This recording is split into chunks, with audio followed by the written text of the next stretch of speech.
Interviews or interrogations? Potato, tomato, whatever. Yeah. I mean, they were on the shorter length. The longest one was 18 minutes. So I didn't go. I won't say I didn't go overboard because that would be wrong. But it wasn't like a bunch of hour-long interviews. It was all these kind of shorter type interviews trying to get to the point and just kind of like summarize what each vendor or person I was talking to is up to or what they wanted to talk about. Sort of a who are you and how dare you kind of conversation? Yeah, very accusatory. I made sure to put them in their place immediately by refusing to let them sit. Or And speak, probably. Just more of a talking at period yeah, of a lot of time. pointing and angry words, some swearing. It may have Wild gotten physical gesticulating. at one point. Mm-hmm. Hmm. I Yeah. can see it in my head. Yeah. And, I realized that I can electrify a microphone. So when they try to talk, it shocks them. It was really a very comfortable experience for me. And that's really what matters. I think so. Everybody else is just a figment of my imagination, right? Like you. I'm actually just talking to myself. Oh, in that case, there is a lot more wrong with you than I thought. I suppose. And you're probably not wrong. Let's get into it. Hello, alleged human, and welcome to the Chaos Lover podcast. My name is Ned, and I'm definitely not a robot. I'm a real human person with feelings, dreams, transistors, ambitions. I mean, not transistors. Definitely, I do not have those. I meant tendons. I have tendons like a normal person, and I use them to move. I don't have pistons because that would be strange. With me is Chris, who is also here. How you doing, Chris? So you also lied about the ambitions, right? Having them? I mean, Yeah. I think I have ambitions. I'm not going to like place a judgment on whether they're good or not, but I certainly have them. I mean, yeah, I guess really it doesn't matter as long as they exist. It's something driving you forward. Like if your ambition is to have 6 cookies instead of just 5, that's a That's goal you set for yourself. And gosh darn it, you're going to achieve it. that is a goal I can definitely accomplish. Although at the moment there's a severe lack of cookies in the house. Do we need to make a hard pivot in the podcast and just turn it into cookie talk?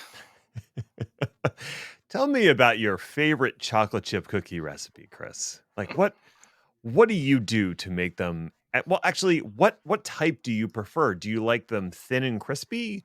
Are you more like a cakey dough? Like how do you go when it comes to a good chocolate chip cookie? I mean, the correct answer is whatever makes it the worst for you.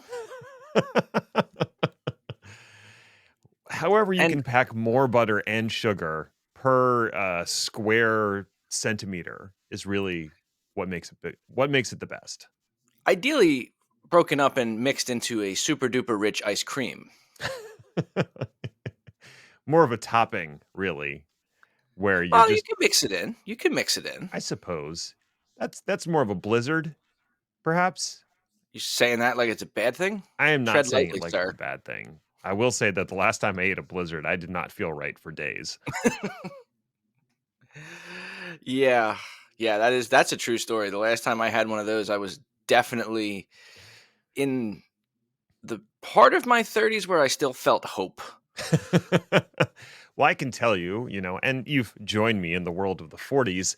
At that point, eating something like a milkshake or a fribble, if you like friendlies stuff, is a Oh, recipe for disaster and just a complete loss of all hope.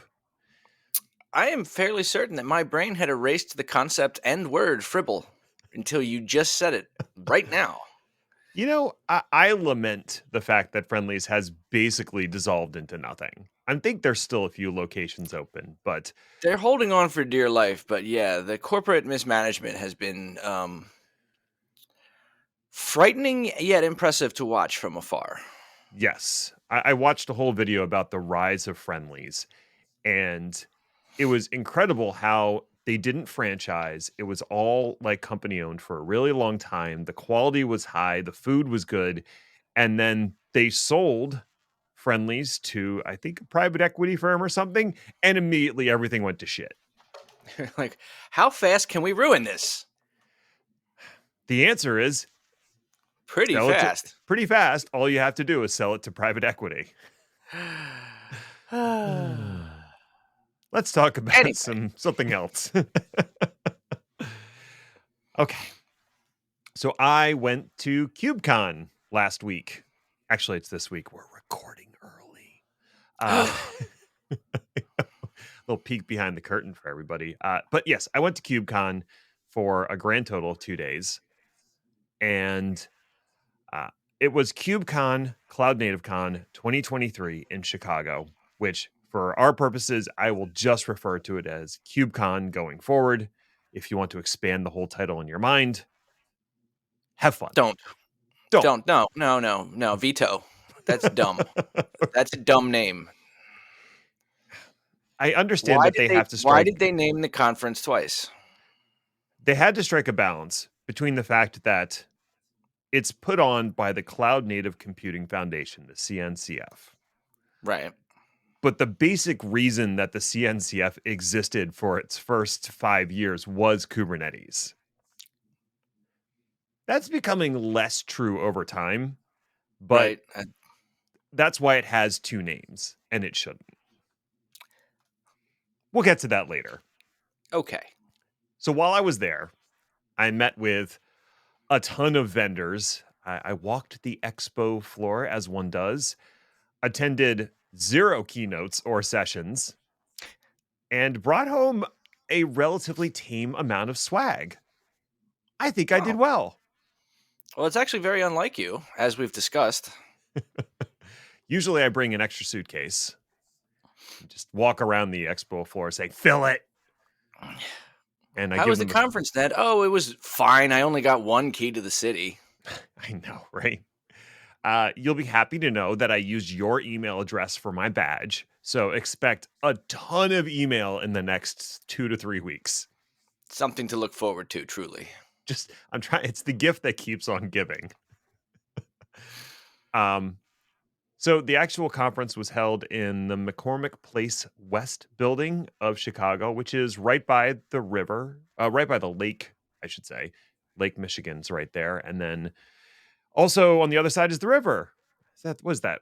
It's not the Charles River. I forget which river it is, but it's there. And you Let's have to go with the cross it a lot. Chicago River. Oh, that could be it. That actually sounds reasonable. Um, there were about 7,000 attendees there. Early estimates were 10,000, then that got scaled back a little bit, and it wasn't super crowded, which was nice. Uh, Overall, the energy seemed fine. It was fine. I'm fine. How are you? The conference food was terrible, as As is expected. tradition. Now, I will say I'm thinking particularly of the lunch. It was a bad lunch. It was an awful bad lunch. All bad lunches usually are. The breakfast was actually pretty decent. It was a lot of pastries, but the pastries were actually pretty good. And they did like what they called. They called it the cube crawl of the sponsor area Tuesday night, and the little not quite dinner size things that they put out were actually pretty decent. So I'm just complaining about the lunch. It was terrible. I also went out to dinner on Tuesday night, and we went to the Billy Goat Tavern of Chicago. It Mhm. is both overrated and kind of gross. So if you happen to be going to Chicago, just skip that one.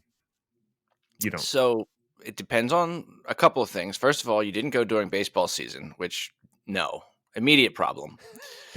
Everybody's like, "Oh, it's about Chicago." Stop it. And second, it's actually a chain these days, so there's no guarantee you went to the actual original one. As far as I could tell, it felt original in that the inside of the location didn't look like it had been updated since the 1960s.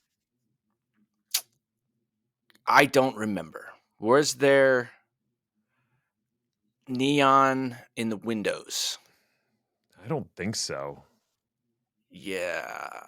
You probably didn't go to the original? I don't know, man. My point is, I was looking forward to a really good dinner, and what I Oh, yeah, got then was you made a terrible mistake. yeah, what I got was a middling at best hamburger and bag of chips. Ooh, middling at best. That's Yes. a good name for my autobiography.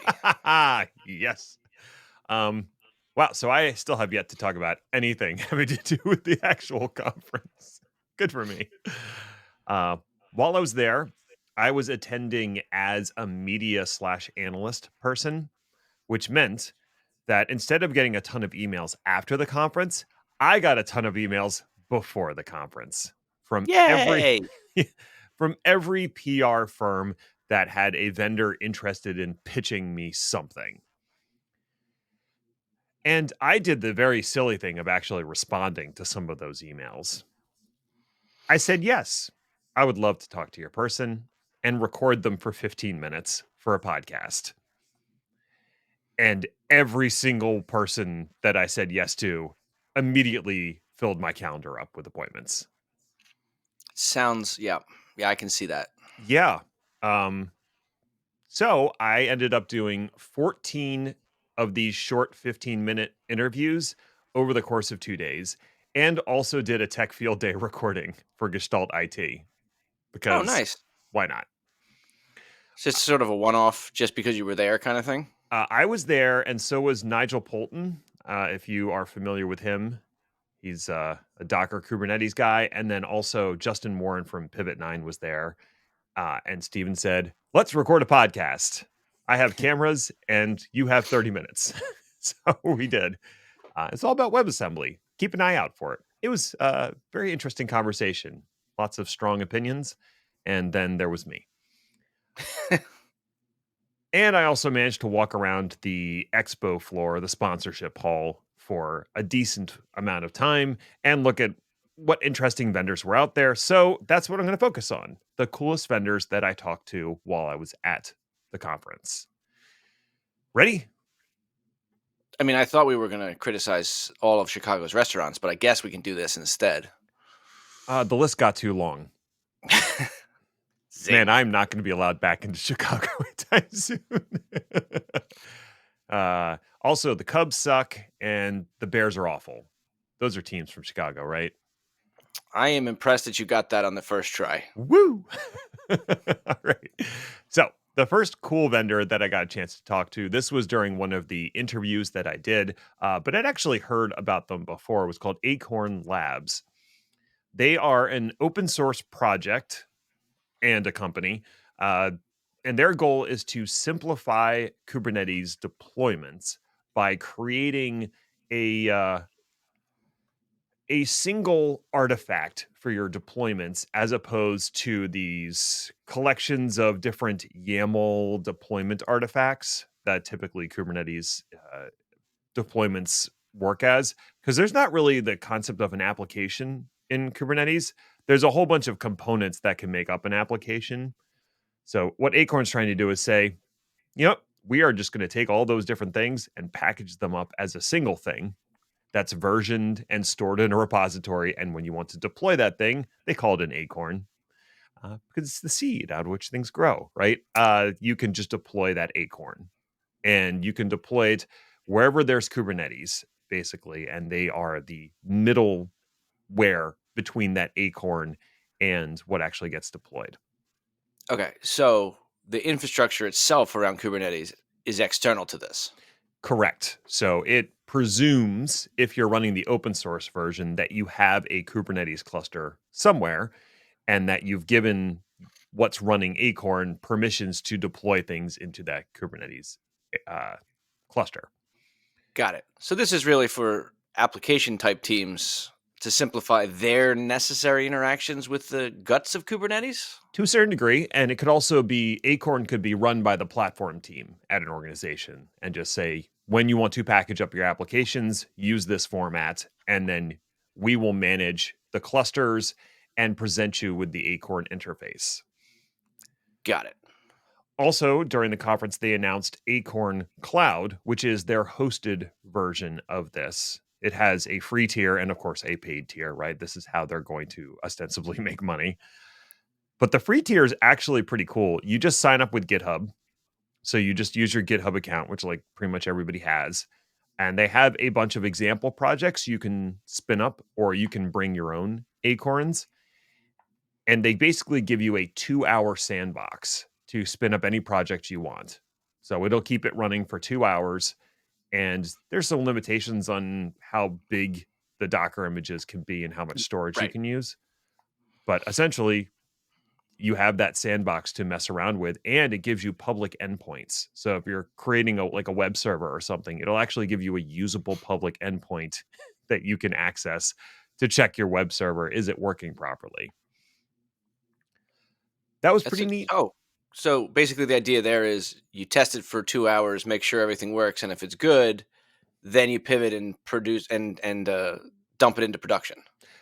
Possibly. The other use case that they talked about was if you want to demonstrate something for someone else or let them test drive it, you can create an instance on their cloud and then share it using a link. And when someone goes to that link, it will deploy the Acorn for them in the sandbox, and then they can test drive whatever the thing is. So, what they were, the example he gave is if you were writing an open source project on GitHub and you wanted to make it really easy for people to test drive your application, you could include an Acorn link in the documentation that would take you right to Acorn Cloud and spin up this sandbox environment, and someone could try out your application without having to download the binary and make sure they have all the dependencies and all that kind of jazz. Right. So it's Cool. pretty neat. I was like, this is a cool project. Um, that's Acorn. The next one is Teleport. And Teleport is an open source project and a company.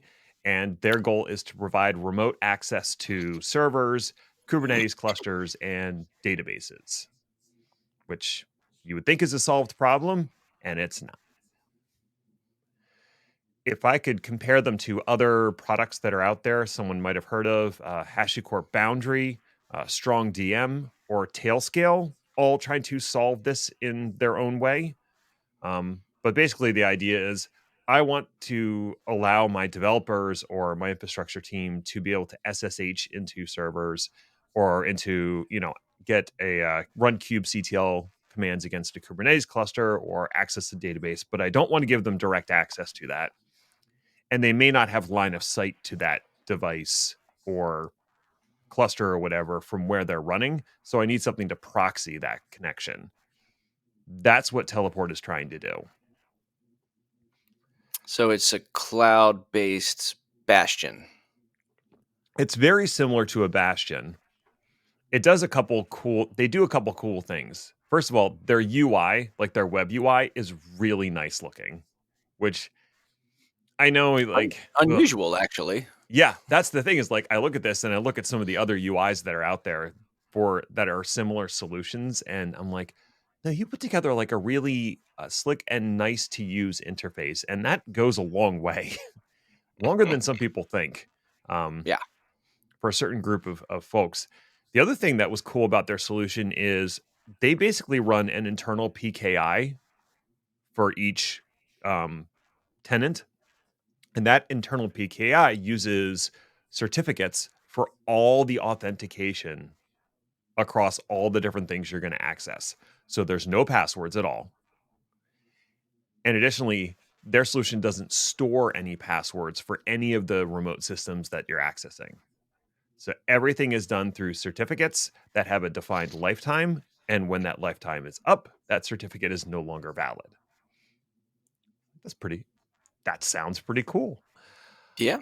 Yeah. In terms of actually using it, you either have to install an agent on the target node, or you can set up a proxy that is in the same network as that node, and you would connect to that proxy like a Bastion host, and then it would handle tunneling your connection to whatever that thing is you want to access. They had both a cloud, like SaaS option, and also a self-hosted option. So the self-hosted option uses the open source project. The cloud option, you have to start a trial with them if you wanted to use that. But I mean, the self-hosted option seems like it was pretty easy to set up if you want to do that. The free version only supports GitHub for or local users for authentication. If you sign up for their enterprise, then it will integrate with Okta or Azure AD or whatever identity provider you're using. Right. Interesting. I mean, it feels like a crowded field, but I'll look at the UI and then I will judge accordingly. Yeah, it's not as crowded as you might think. There's not that Do they many use the solutions out blink there. tag? Hmm? Do they use the blink tag? I want to know how serious they are about this product. That's ridiculous. So yeah, that was a neat solution. Got a few more. The next one, I don't love the spelling. It's the company's called Check, but it's spelled CHKK. No, no, no, no, no, no, no, no. Listen, No, that's no. No. there's two difficult things in the world of software development: naming things and cache coherence. I don't know how they do on the cache coherence, but I don't. They kind of they failed on the naming side of things. But I guess it has to be something that you can easily search in a console and that they can register with as a trademark. So Check is born.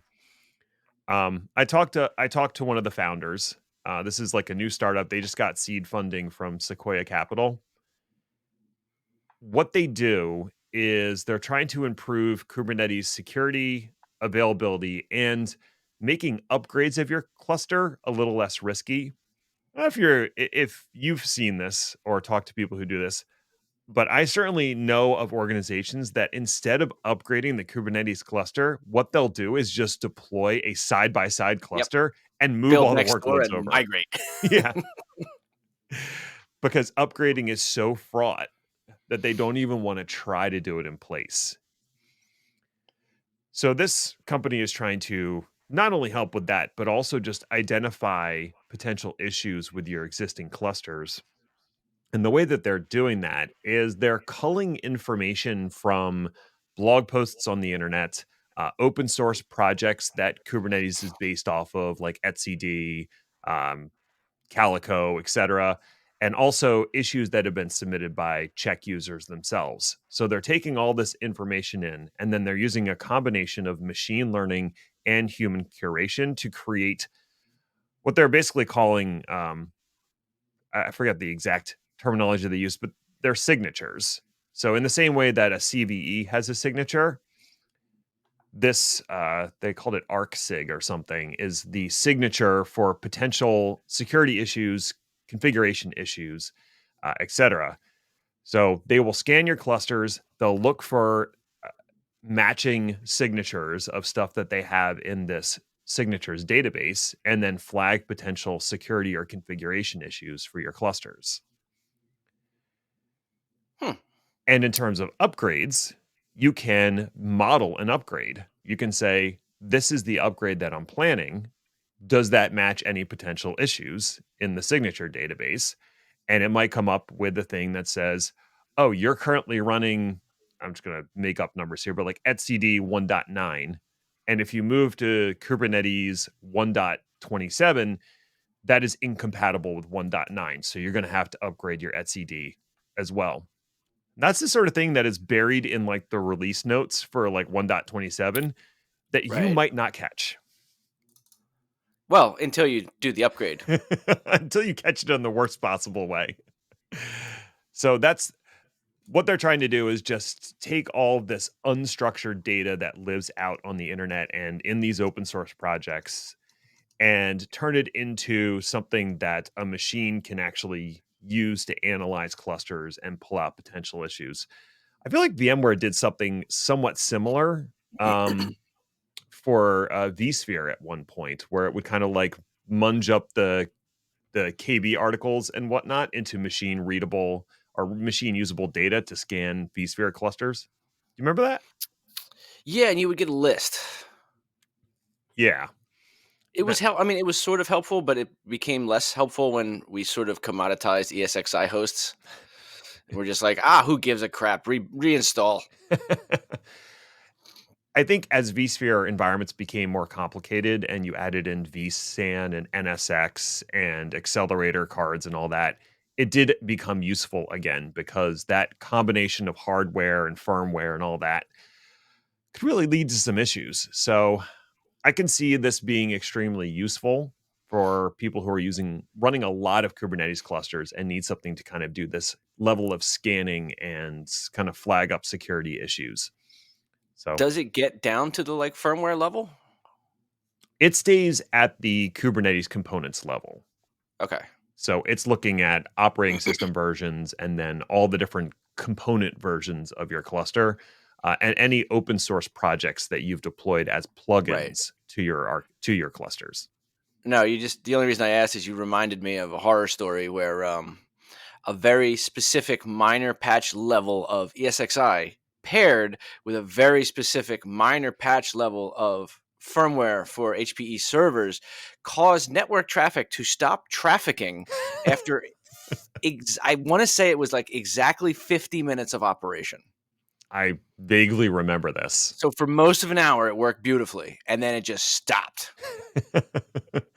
And if I remember correctly, it didn't purple screen either. It Nope. just stopped. Yep. Good times. Hope you have Good ILO times. set up. Okay, two more. Venafi is focused on being the quote control plane for machine identity. And this is pretty cool just because I'm a big proponent in using machine identity whenever you can and making that identity sort of the core of how services talk to each other. That's Mhm. kind of like the whole thing behind zero trust is everything should have an identity and should have to prove that identity before it's allowed to access anything. Right. That's actually kind of difficult to do. It sounds great in theory, right? Because people are using multiple clouds and they have Kubernetes, which has its own identity system involved. And then you might have some local identity system on top of that. And you have your whole PKI. There's just a lot of ways that identities can be assigned to machines. So having something that can sit over that entire ecosystem and monitor identities as they're assigned, help with issuing stuff like TLS certificates, those kinds of things. That's basically what Venafi is there for. So they can manage, monitor, and analyze all the machine identities that are being used in your environment, which helps simplify your management and your administrative overhead of all that.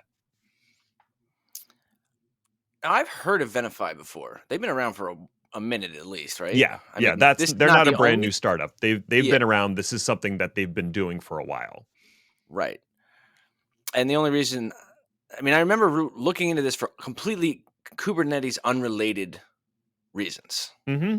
Yeah, yeah, they are not just Kubernetes. They do identity across all the major clouds as well, Right. which And that, like you're saying, like that's the better way to do it. And it's the more complicated way to wrap your brain around. Like honestly, not to give you more work, but I will give you more work. This feels like like what they do and why it's important feels like it could be its own topic. it Because probably anytime you see could. whenever you see a phrase like simplifies PKI management, a chill enters the room. Because PKI management is never simple. Yeah, yeah, So that's the thesis. when I say simplify, I mean hides PKI management from you. Don't look behind the curtain. S- Seriously, it would be terrifying to like sort of lift the carpet and be like, oh God. Um, but it seems like they're doing a decent job because they're still around. So good for them.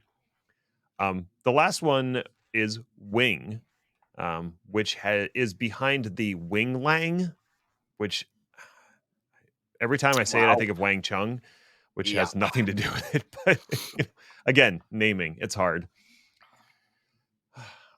what Wing Lang is it's a new programming language that is meant for combining infrastructure as code and application code. So it makes infrastructure as code, or infrastructure, I should say, a first class citizen in the language, as opposed to an afterthought or bolt on using a library. Hmm. I'm They're not convinced. Keep talking. Yeah, so they're targeting primarily developers by trade and not sort of ops folks. So if you're heavily in the ops world, you're probably using stuff like Ansible and Terraform, which is declarative and script heavy.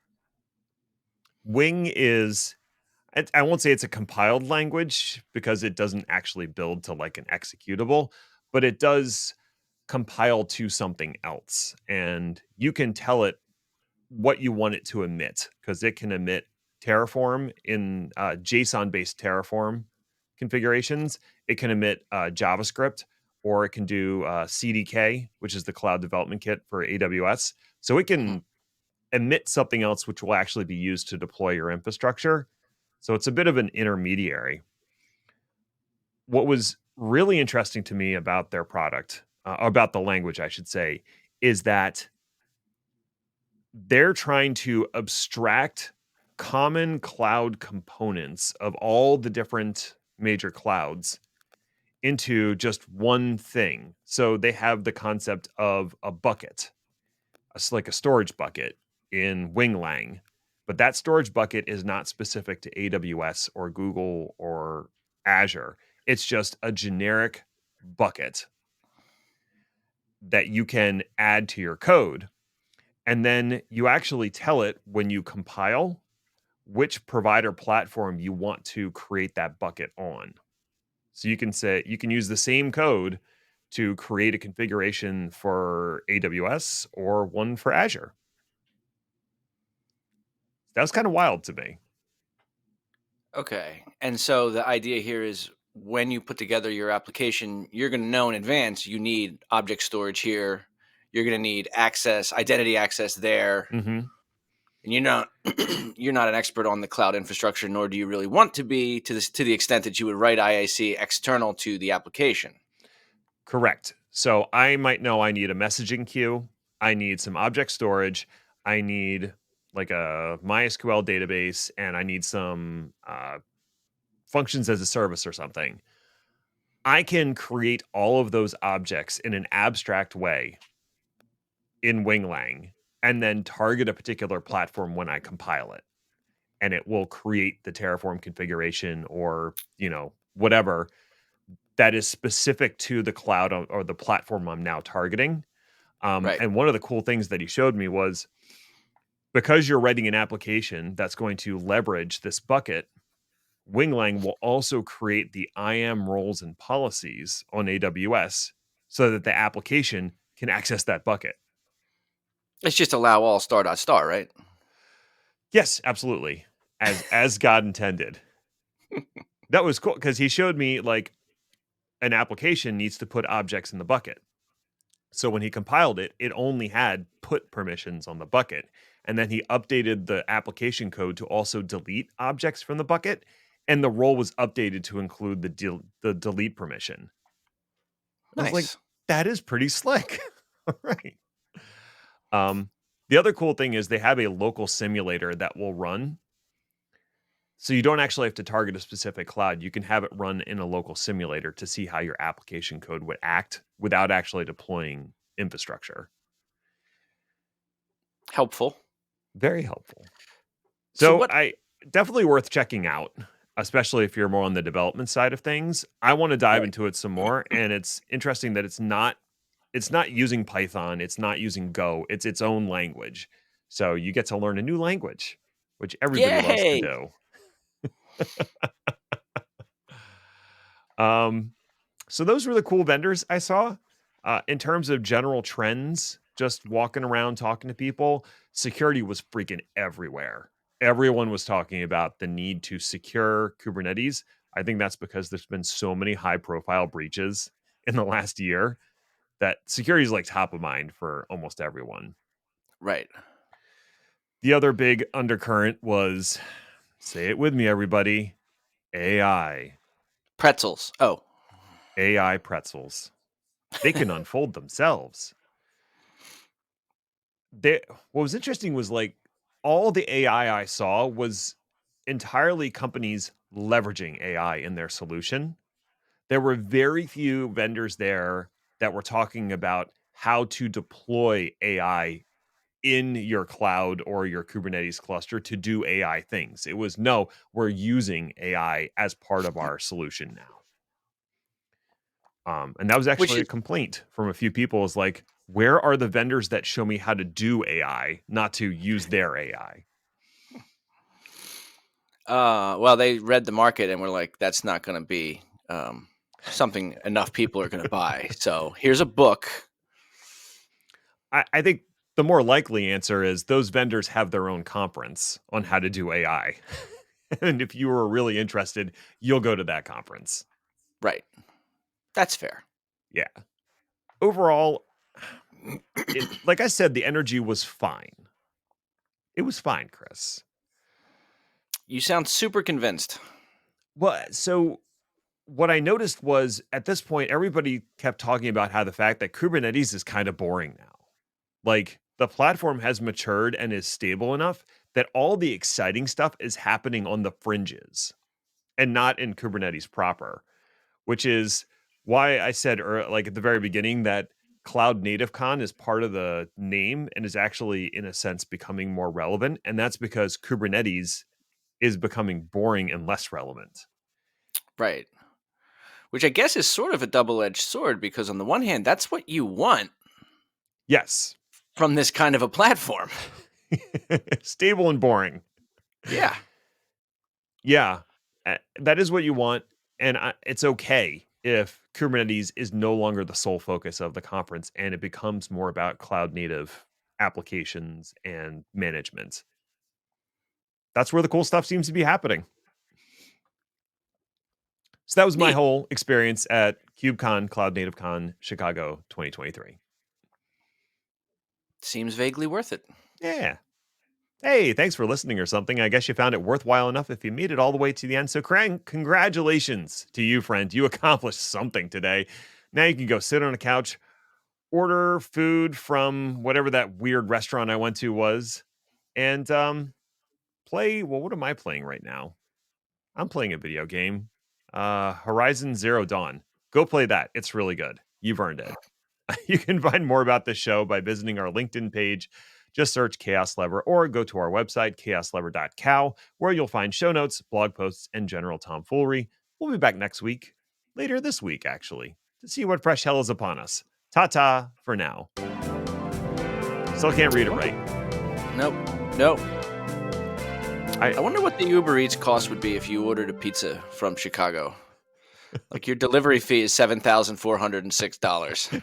it will be there in about 3 hours.